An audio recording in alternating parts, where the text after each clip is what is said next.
The actual intelligence group, yeah. Then you got DJ something, right? MC Dirty Work. There you go, Dirty Work. See, I remember. And then you got the actual deep state above that, right? Big business, big government, working with Bilderberg, CFR, etc., etc. That's the deep state. So finally, we're conspiracy theorists, we're veterans, so we're already up here in our terms of understanding, right? But most people will never go to the very highest tippity top of the pyramid, which is the Rockefellers, the Rothschilds, other families that we never heard of before who are generational. 2000%. Yeah, 200, 300, 500 years old, 1,000 years old. The Rothschilds play such a huge role, just to cut in for a minute. Yeah, please. Because this is open-ended discussion. I want to get this graphic on the news. I gave one to the One American News guy. I wanted an interview if I could explain the same way I'm explaining to you, just so this could get on camera. But he just folded up, and maybe he'll call me. I don't know. Go ahead, sir. I'm sorry. The logistics you were saying? I totally lost my train of thought. I got into your big news, big business, something. The news. Oh no, the Rothschilds. Yes, Rothschild. They were a major fund to start Israel. Okay, you looked at Balfour Declaration. That's another point, just to cut you off for a second. No, we should stick to what we know. The main failure of the truth movement has been theorizing and speculating, and everybody wants to stick with their pet theory. You want to blame Israel? But no, you can't. No. You haven't got the evidence. I didn't say I'm not saying they weren't involved. No, what I said but was. we should stick with. What I said was. What I said was a side. I know. Between us. Devil's advocate. Between us. Yes. And as I say, and as you do, to anyone, I don't want you to believe me. I want you to look it up. There's Rothschild's quotes. Yeah, they created the state of Israel. I know. Good. The Balfour Declaration. Perfect. So, history, don't let it be mystery. So, the final point, right? We're looking at the base of the pyramid. But what about the all-seeing eye that's hovering above the top, the globalists? Finally, people are talking about the globalists.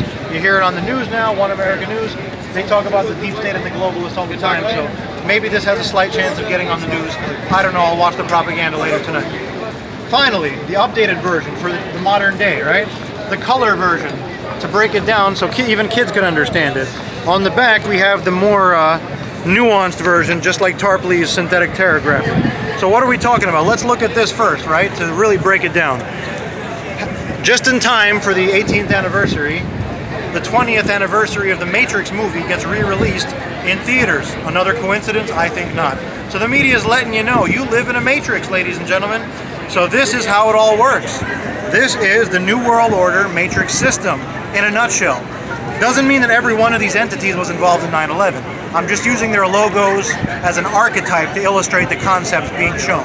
So, if you'll look with me at the schematic, you will be able to understand how these things actually get. You can come around, I can give you one if you'd like. This is how the stuff actually works. Most people are stuck down here. Al-Qaeda, Al-Qaeda, Al-Qaeda, Bin Laden, Bin Laden, Bin Laden. The next level of conspiracy theorists, oh, it's all Bush's fault. It's all Bush and Cheney. That still misses the mark. And then you got the next more sophisticated level. Oh, it's all the media's fault, right? The fake news media, they play a big part, no doubt. But that's still not the top of the pyramid. Then you have the more sophisticated conspiracy theorists. It's all the Bilderbergs. It's the Federal Reserve, it's the CFR, it's the Zionists, it's the Freemasons. Blame whatever group you want. That's still missing the mark. It's big government and big business and these private networks working hand in hand to carry out this whole complex series of operations. Wants a piece of the pie. And most people think that you can blame this on 19 hijackers. You can't do it. It doesn't matter how much they hate your freedom. They technically do not have the resources or the physical capability of pulling off 9/11. It's physically impossible. So that's especially what we're talking in 2001. about. So by 2019, unanswered questions is an untenable hypothesis. It was untenable then, it's untenable now. I'm speaking from an expert level opinion, informed researched opinion, PhD level expert in 9/11.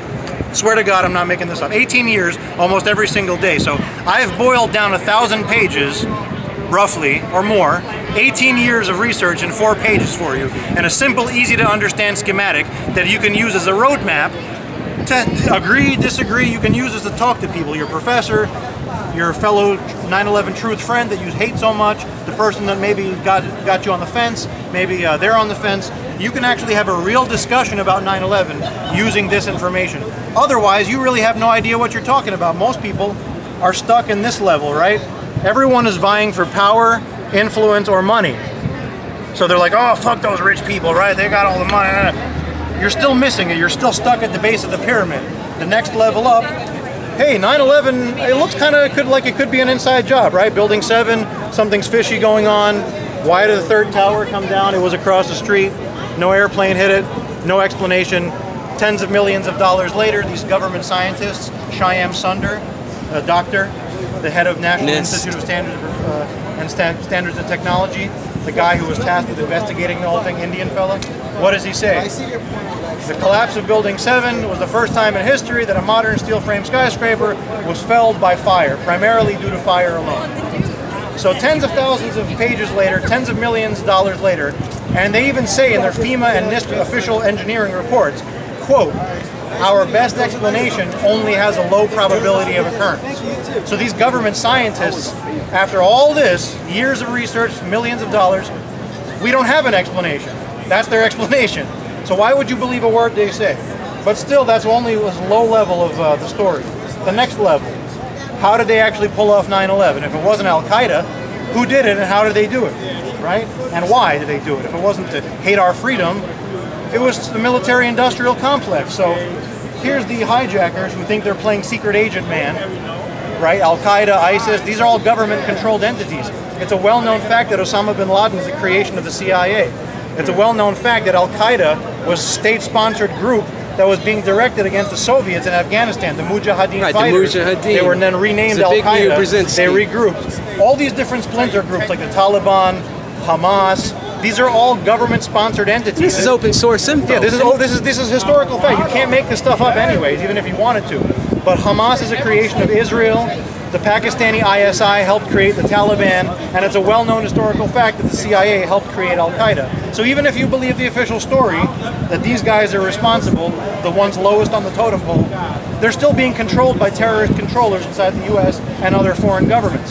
So that's the problem. Tell me about the Pentagon issue. So we're getting to that. If you follow the schematic, how could they actually carry out a 9/11 attack? If it wasn't these guys, who did it, right?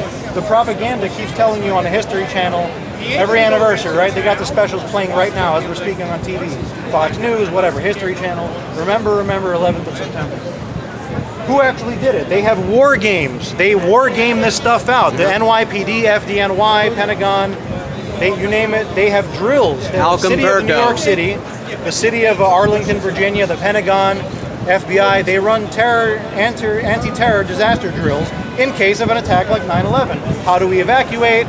How do we prevent further attacks? How do we minimize the damage? How do we recover the bodies, et cetera, et cetera? That command center was located where? Conveniently or inconveniently on the 23rd floor of 7 World Trade Center. The very operation center, Operation of Emergency Management, what they call Giuliani's bunker, it was located in the third tower that collapsed on 9/11 at 5:20 with their own oxygen, everything they would need for 30 days. Even they if were going to run the blast emergency operation out of that building, but that building too collapsed at 5:20 in the afternoon. But FEMA was already set up down at the docks so on the 10th for a bio drill running from the 10th to the 13th. That had 58 government agents. This skinny building right here, half the height, it was a big red building. It was wider and a little shorter. This one is skinnier and a little bit taller.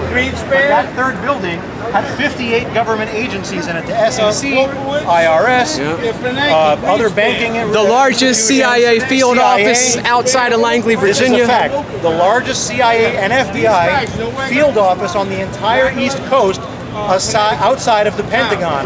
Not to mention that building, 7 World Trade with the command center, had a direct link to the Pentagon and the FBI headquarters and the Navy and the Coast Guard.